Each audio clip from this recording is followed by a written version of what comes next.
네, 이번 시간에는 증권가에서 눈여겨보고 있는 종목들이죠. 리포트를 토대로 종목 이야기 구체적으로 나눠보도록 하겠습니다. 함께 하실 분부터 소개해드릴게요. 비전경제연구소의 김태성 팀장입니다. 안녕하세요. 네, 안녕하세요. 네, 비전경제연구소의 김태성 팀장님이라는 걸 제가 네. 지난주에 실수를 한번 맞아요. 하고 나서 제대로 기억을 좀 합니다. 네. 자, 오늘 저희가 첫 번째로 살펴볼 리포트부터 바로 공개할 텐데요. 그 종목은 대덕전자입니다. 오늘 아침 증권가에서는 목표 주가를 하향하면서 리포트를 제시했는데요. 네. DB금융투자였습니다. 주력 제품의 고도화로 안정기로 진입이라는 제목을 제시했고요. 투자 의견은 매수, 목표가는 31,000원으로 하향 조정이 됩니다. 제목만 보면은 안정기로 진입했다. 말 그대로 대덕전자에 대한 안정감을 주는 내용이 리포트에 담겨 있을 것 같은데 일단 하향됐기 때문에 이 부분도 궁금하고요. 실적 부진이 전망된다고 하더라고요. 그 이유는요? 일단은 해당 레포트에서 이야기하는 주된 내용은 네. 일단 현재 실적은 부진하나 시간을 두고 봤을 때 지금보다 더 좋아질 만한 요소는 굉장히 많다라는 것이다라고 좀 볼 수 있을 것 같은데, 일단 전체적으로 지금 반도체 IT 같은 경우에는 사실 앞으로 레포트가 나오게 되면 목표가 상향 레포트는 조금은 보기 어려울 수도 있다라는 생각이 듭니다. 네. 그것은 반도체 산업 자체에 대한 부정적인 이 뷰를 제가 말씀드리는 것보다도 작년과 재작년에 코로나19가 터졌음에도 불구하고 필라델피아 반도체 혹은 나스닥 혹은 우리나라 삼성전자, 하이닉스 너무나 목표가를 우리가 높게 잡아놨기 때문에 그에 따른 눈높이를 조금은 내려놓을 필요가 있는 그러한 상황이다 보니 아무래도 이 IT 관련 기업들은 앞으로 이 레포트가 나올 때 이 목표가는 하향이 될 가능성이 굉장히 높지 않을까라는 의견 한번 드려보면서, 대신에 목표 주가도 물론 중요합니다. 하지만 내용과 정말로 그 내용을 우리가 받아들일 수 있을 만한 이유, 원인 이러한 것들이 더 중요하기 때문에 그것들을 좀 말씀을 드려보면, 우선은 4분기 실적에 대해서 굉장히 지금 말이 많을 수밖에 없어요. 그러니까 본격적으로 4분기 이제 실적 시즌이 이제 시작이 되면서 미국의 이제 MS가 오늘 굉장히 또 좋은이라기보다는 그래도 시장에서 걱정했던 것보다는 괜찮은 이제 실적이 나왔잖아요. 맞습니다. 그래서 우리나라 기업들도 앞으로 실적에 대한 이야기가 많이 나올 것 같은데, 일단 대덕전자 같은 경우에는 YOY, 그러니까 작년 이맘때를 비교를 했을 때는 좋습니다. 그런데 전분기 대비해서는 좋지 못하다라는 지금 평가를 받고 있다 보니까 아무래도 이제 실적에 대해서 조금 말이 많을 수밖에 없는 상황이 아닐까라는 의견 한번 드려보도록 하겠고요. 그리고 이제 더욱이 좀 걱정 혹은 고민이 되는 부분은 뭐냐면, 예년만큼 이 스마트폰의 판매량이 폭발적이지 않다라는 것. 물론 작년에 이 Z 플립이라든지 Z 폴드가 시장에서 굉장히 핫하긴 했어요. 네. 하지만 예전만큼 갤럭시 시리즈가 한참 잘 팔릴 때 혹은 아이폰 시리즈가 한참 잘 팔릴 때 그때만큼은 핫 이슈가 없다 보니까 아무래도 스마트폰 수요 급감에 따른 이 부담감이 적용이 될 수밖에 없었을 것 같고요. 지금 또 반도체 산업 전체적인 것, 그러니까 대덕전자라는 기업뿐만 아니고 삼성전자도 그렇고 SK하이닉스도 그렇고 수요 감소에 따른 부담감이 있었던 4분기이다 보니 저는 아무래도 이제 실적에 대한 부담감을 좀 높여 잡을 수밖에 없지 않았나라는 의견 한번 들어보도록 하겠습니다. 이게 대덕전자만의 문제가 아니라 수요 감소로 인해서 관련 전자 전반적으로 이런 어려움이 있을 그렇죠. 것이다. 이런 전망을 하시는 건데요. 그렇다면 향후 주목해 볼 만한 부분도 있지 않을까 싶어요. 1분기에는 실적 개선의 발판이 마련됐다. 이런 내용도 확인할 수가 있던데요. 일단 1월 들어오면서 1월 효과라는 것을 톡톡히 보고 있고, 외국인들의 지금 매수세가 최근 들어 가장 강한 우리나라 시장입니다. 그런데 문제는 뭐냐면 이렇게 한번 다 같이 움직이고 나서 그리고 나면 조정이 나올 겁니다. 하지만 그 조정 이후에 다시 올라갈 수 있는 종목은요, 개별적으로 기업의 기술력을 갖고 있는, 그러니까 시장에서 옥석 가리기가 되어서 본질적으로 주가가 올라갈 수 있을 만한 기술력을 가지고 있는 기업만이 살아남을 가능성이 굉장히 높은데, 그 기준으로 본다면 저는 대덕전자 같은 경우 FC BGA라는 기판을 지금 만들 수 있기 때문에 저는 시장 대비해서 굉장히 또 좋은 성과를 낼 수 있지 않을까라는 생각이 듭니다. 일단 패키지 기판이 뭐냐면 반도체와 메인 기판을 연결해주는 것을 이제 패키지 기판이라고 하거든요. 근데 특히나 지금 FC BGA라고 하는 이 기판이 많이 들어가는 것은 바로 AI 쪽에 들어간다라고 보시면 됩니다. 여러분도 오늘 시장의 주도주 삼성전자, SK하이닉스가 올라가기 때문에 반도체 소부장 쪽도 볼 수 있겠지만, 최근에 주도주 하면 당연히 로봇 쪽을 또 빼놓고 이야기할 수는 없잖아요. 로봇 뭐 움직이는 휴먼용 로봇도 그렇고 챗 GPT도 그렇고 다수가 다 이제 AI의 기능을 또 탑재하고 있기 때문에 그에 따라서 방금 말씀드린 FCBGA라고 하는 기판의 수요는 다른 제품들보다 훨씬 더 높아질 가능성이 굉장히 높다라고 좀 보여지고 있고요. 또 우리나라 기준으로 삼성전기라든지 LG이노텍 또 일본의 이비덴 같은 경우에는 굉장히 큰 금액을 들여서 지금 증설에 공격적으로 지금 임하고 있는 상황입니다. 특히나 지금 일본 이비덴 같은 경우에는 2조 4천억이라고 하는 엄청난 금액을 들여서 공장 증설을 하고 있는 상황이에요. 그만큼 이제부터는 반도체 또 그 안에서 시스템 반도체 또 그 안에서 FCBGA가 같은 앞으로의 이제 수요가 늘어날 수 있는 그러한 제품들은 여전히 공격적으로 지금 많은 기업들이 투자를 하고 있다는 기준으로 본다면 저는 충분히 대덕전자도 지금 당장은 조금 부침이 있을 수는 있지만 2분기, 3분기 특히 올해 연말까지 갔을 때는 지금보다 더 나아질 만한 실적을 한번 보여줄 수 있지 않을까라는 의견 드려보도록 하겠습니다. 네, 일단 뭐 제조하기 좀 어렵다, 진입장벽이 높은 기판이다, 뭐 이렇게 좀 설명을 해주셨잖아요. 그렇죠. 그렇다면 이걸 가지고 저희가 투자 아이디어를 좀 어떻게 얻어볼 수 있을까요? 네, 일단 뭐 대덕전자 같은 경우가 대덕전자를 포함해서 저는 반도체 산업 전체적으로 사실 대세 상승이 다시 한번 나오기에는 현실적으로 저는 어렵다라는 생각이 듭니다. 네. 대신에 이러한 기업 혹은 이러한 섹터는요, 조정을 받았을 때 미리 사두는 전략. 그러니까 지금 당장 움직이지 않더라도 앞으로 올라갈 가능성이 높다라고 판단이 되기에 저는 현재 이 대덕전자처럼 주가의 위치가 낮을 때 분할해서 매수를 해 놓으신다라고 한다면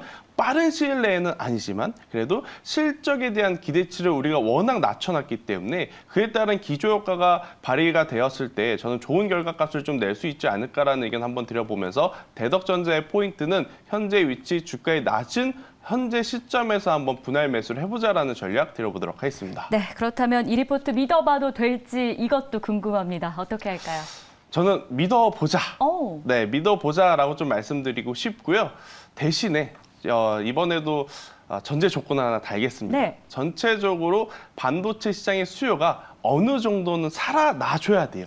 그러니까 반도체 시장 혹은 관련 기업들의 실적이 너무 안 좋게 나오면 대덕전자도 혼자 살아남을 수는 없습니다. 네. 오늘 이 MS가 보여준 것처럼 삼성전자 혹은 SK하이닉스가 그래도 시장 기준치의 엇비슷한 실적만 나와주게 된다라고 한다면 대덕전자 시간은 걸릴 수 있지만 그래도 가지고 있는 기술력을 기준으로 조금 더 높은 결과치 낼 수 있지 않을까라는 의견 드려보도록 하겠습니다. 네, 지금 가격이면 더 중요한 건 실적 회복세다라면서 그렇죠. 지금 현재보다는 뭐 3분기, 4분기, 올해 말까지 맞아요. 좀 보는 게 좋을 것 같다. 이런 코멘트를 남겨주십니다.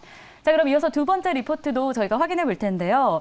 두 번째로 가져온 종목은 현대오토에버입니다. 유진투자증권에서 오늘 아침에 리포트를 제시했는데요. 제목부터 함께 보시죠. 4분기 리뷰에 대해서 일단 제목을 달았네요. SDV 시대 차량용 소프트웨어의 구조적 성장 제목입니다. 투자 의견은 매수 유지였고요. 목표 주가 역시 15만 원을 유지하네요. 소프트웨어 중심의 자동차 도입에 올해 실적이 개선될 것이란 전망이 나오는 종목인데요. 4분기에 이 종목은 좀 반대로 호실적이 전망된다고요. 그렇죠. 네. 일단 전체적으로 자동차 시장에 대한 기대치는 우리나라 현대차, 기아는 시장 점유율이 계속해서 올라가고 있다는 것을 한번 확인을 했지 않습니까?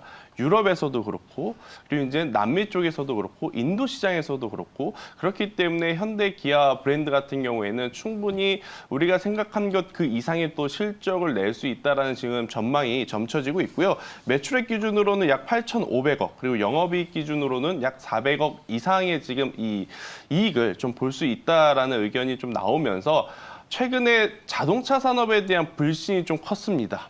네, IRA 법안 그리고 테슬라가 판매 가격도 낮췄고 그리고 또 판매 대수에 대한 부정적인 이야기도 좀 돌다 보니까 아무래도 자동차 시장 전반적으로 업황 자체에 대한 불확실성이 좀 있긴 했지만 그럼에도 불구하고죠. 그러니까 실적에 대한 기대치가 있기 때문에 저는 현대오토에버 같은 경우에는 충분히 한번 기대를 해볼 요소들이 굉장히 많다라는 생각이 들고 과거의 자동차라는 표현이 좀 안 맞는 것 같긴 하지만 최근에 나온 차와 그 전에 좀 나온 차에 이제 비교를 해보면 제가 한번 요새 이제 최근에 또 차를 바꿨기 때문에 네.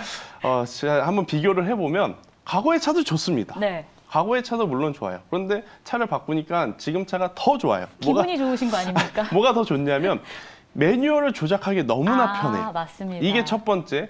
그리고 아마 연휴 기간 동안 여러분들이 장시간 운전을 해보신 분들 많을 것 같은데 과거에는 제가 밟으면 밟는 대로 그리고 멈추면 또 멈추는 대로 움직였다면 요새는 이 스마트 크루즈 기능이 너무나 잘 돼 있어요. 그러니까 내가 원하는 키로수에 맞춰 놓으면 차와 차간 거리를 좀 자동으로 인식을 하면서 속도 조절도 해주고 또 차선이 사용자의 임의대로 움직이지 못하게 또 보정도 좀 되어주고 그러다 보니까 이러한 것들이 굉장히 또 편해진 그런 상황이라서 그리고 소비 욕구도 참 많이 들게끔 해주는 기능이다 보니까 아무래도 자동차 산업에는 여전히 이 움직일 수 있는 혹은 발전할 수 있는 역량들이 더 많지 않을까라는 의견 한번 드려보도록 하겠습니다. 네, 그렇다면 자동차 설계의 핵심이 SW로 좀 옮겨가면서 동사가 주목받고 있는 이유가 따로 있다고 해요. 네.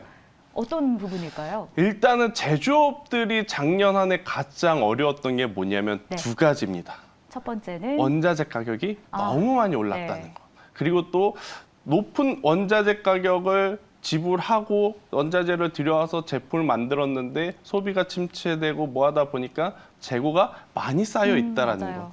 그게 이제 하드웨어 혹은 어떤 이 유형의 제품을 파는 기업들에게는 굉장히 단점일 수밖에 없거든요. 근데 지금 현대오토에버 같은 경우에는 사실 유형의 제품이 아니잖아요. 소프트웨어가 무형의 제품이기 때문에 아무래도 원자재가 들어갈 것도 없고 그러니까 리스크 관리 차원에서 다른 제조업보다 훨씬 더 리스크가 감소하는 요인들이 많다 보니까 다른 종목군들 혹은 다른 기업들, 다른 섹터보다 훨씬 더 이 기업 영업이익 측면 기준으로 조금 더 많이 남길 수 있는 요소들이 많지 않았나라는 의견 한번 드려보도록 하겠고요. 이게 이제 직접적인 비교가 될 수 있을지 모르지만 과거에 핸드폰을 한번 예를 들어보면 고가 라인업 일부에만 들어갔던 기능들이 시간이 지나서 지금 보면 중저가 폰에도 이미 이제 다 들어가 있는 상황이 되었거든요. 자동차에 들어가는 소프트웨어도 저도 마찬가지일 것이다라고 생각이 듭니다. 지금 당장은 아무래도 하이엔드급 브랜드 혹은 제네시스 브랜드에만 들어가는 이러한 기능들이 시간이 지남에 따라 다른 차종들까지도 이 확대 적용이 될 가능성이 높다라고 보면 현대오토에버 같은 경우에는 지금보다 더 많은 실적을 낼 수 있지 않을까라는 의견을 드려보도록 하겠습니다. 네, 그렇다면 투자 아이디어도 좀 체크를 해봐야 될 것 같아요. 우리 시청자분께서 오토에버가 차도 만드는 거 아닌가 뭐 이런 이야기 하시는데 좀 오토에버 일단 뭐 차를 직접적으로 만드는 것은 아니고요. 그 안에 이제 소프트웨어 기능적인 이제 부분을 이제 만드는 부분이다 보니까 결국 중요한 것은 소비의 회복도 중요합니다. 차가 안 팔리는데 뭐 소프트웨어라고 혼자 살아남을 수는 없잖아요. 그래서 소비의 회복은 중요하고요. 대신에 이제 똑같이 한 대가 팔렸다라는 기준으로 봤을 때 아무래도 이제 원자재가 많이 들어가는 쪽보다는 원자재가 많이 들어가지 않는 이 소프트웨어 쪽의 이 기업들의 영업이익률 이 훨씬 더 좋다라는 의견을 한번 드려보면서 현대오토에버 저는 믿어보자라는 의견을 한번 드려보도록 하겠고요. 지금 뭐 IRA 법안에 대해서 많은 이야기들이 오고 가는데 이것은 시간이 지남에 따라 분명히 풀릴 수 있는 그러한 요소이기 때문에 저는 현재 가격을 이용해보자라는 의견까지 한번 드려보도록 하겠습니다. 네, 일단 믿어보자라고 이미 좀 이야기를 해주셨는데요. 이 리포트 어떤 이유에서 좀 믿어봐도 괜찮은 걸까요? 일단은 자동차 산업에 대해서 그러니까 테슬라 같은 경우에는 전기차에 가장 먼저 진출한 기업이기 때문에 사실 시장 점유율이 계속해서 올라가는 것은 상식적으로는 어렵습니다. 하지만 후발주자라고 볼 수 있는 GM이라든지 현대차, 기아, 뭐 폭스바겐 이러한 기업들은 사실은 점유율을 조금 더 높게 가져갈 수 있는 요소들이 많다라는 거죠. 그러니까 테슬라는 이미 먼저 올랐기 때문에 조정이 조금 더 심하게 온 것이고 현대차라든지 기아 같은 경우에는 그래도 지금보다 더 개선이 될 수 있는 요소들이 많기 때문에 저는 충분히 지금의 가격을 이용해서 현대오토에버 관심을 가져보는 것도 굉장히 긍정적이다라는 평가 한번 드려보도록 하겠습니다. 네, 일단 믿어보자라고 현대오토에버에 대해서 이야기해 주셨고요. 무엇보다 저희가 한 줄 평도 함께 남겨주셨잖아요. 소비의 회복도 필요하다. 이 부분도 저희가 함께 체크 포인트로 가져가 보겠습니다. 자, 이렇게 해서 저희 오늘도 리포트로 종목 2개 살펴봤습니다. 지금까지 비전경제연구소의 김태성 팀장이었습니다. 말씀 고맙습니다.